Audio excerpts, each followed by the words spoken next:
Once again, please get up for Tony Zimbardi.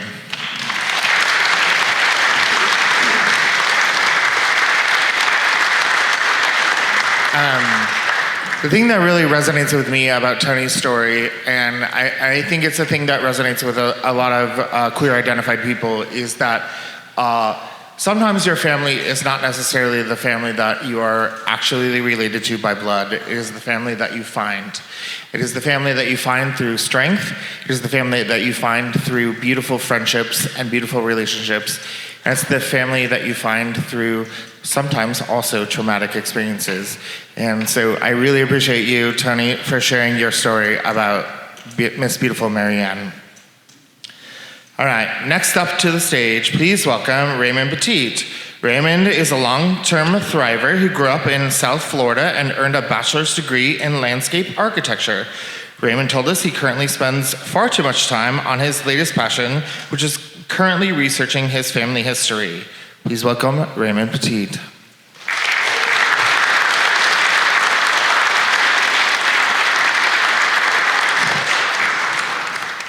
Hello, my name is Raymond Petit. I am 63 years old, and I have been living with HIV for 27 years. In the spring of 1997, I broke up with the love of my life. This plunged me into despair. It was a deep agony that would not diminish, persisting throughout that year with no decrease. By summer, I began to feel as if something was crawling inside my body and zapping my strength. I frequently felt fatigued. After multiple tests, no cause was found. From past experience, my doctor suggested an HIV test. The results were conclusive. Already struggling with tremendous grief, this gut punch sent me even deeper into despair. As soon as I was able to process the news, my thoughts turned immediately to my former partner. I feared I had unknowingly passed this disease to him, and he must be told. Fearing rejection, I summoned the courage to do the right thing. He was very concerned and decided to test immediately, then began to reassure me about my own diagnosis. Thankfully, his results were negative. Being a positive person by nature, I told myself that scientists were working hard on a cure, that the science said it took 5 to 7 years for a person to progress from HIV positive to full-blown AIDS, that since I had access to the latest medication, I would have enough time until an eventual cure was found. I would get through this. Positivity worked. My utter despair over acquiring HIV lasted all of 2 weeks.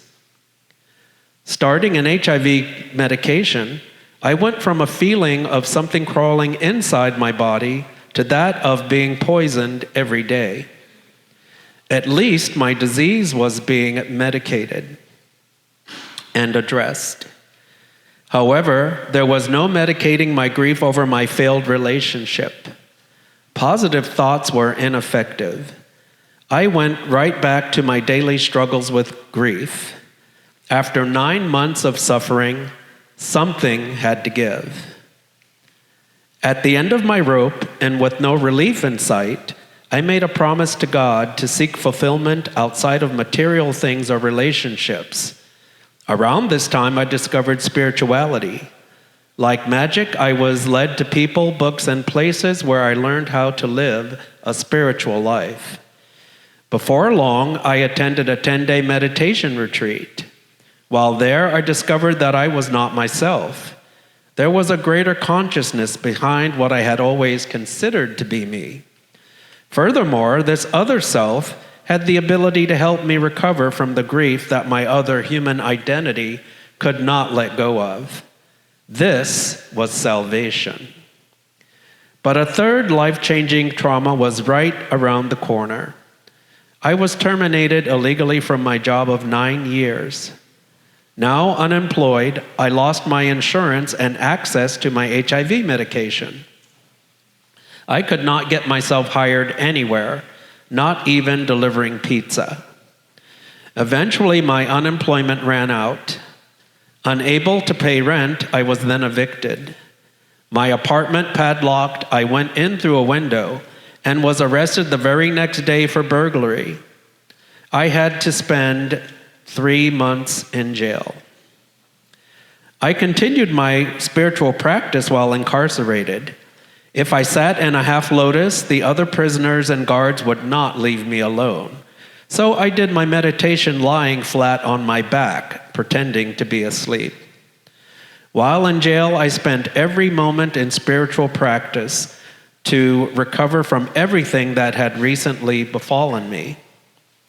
After my release, I was homeless and my vehicle had been sold. 5 months or so were spent fighting the court system, then all charges were dropped. I decided then that that town had nothing to offer me. So in January of 2000, I put Gainesville, Florida in the rearview mirror. I eventually landed in New Mexico and then Arizona. I was a lost soul, severely damaged but not broken. HIV treatment was placed on the back burner as it was something I could not address at the time. I moved from place to place, picking up odd jobs wherever and whenever I could. Homelessness, racism, homophobia were my daily existence. Spirituality was my rock and refuge, the way to release all the meanness, hate, neglect, apathy that I had experienced.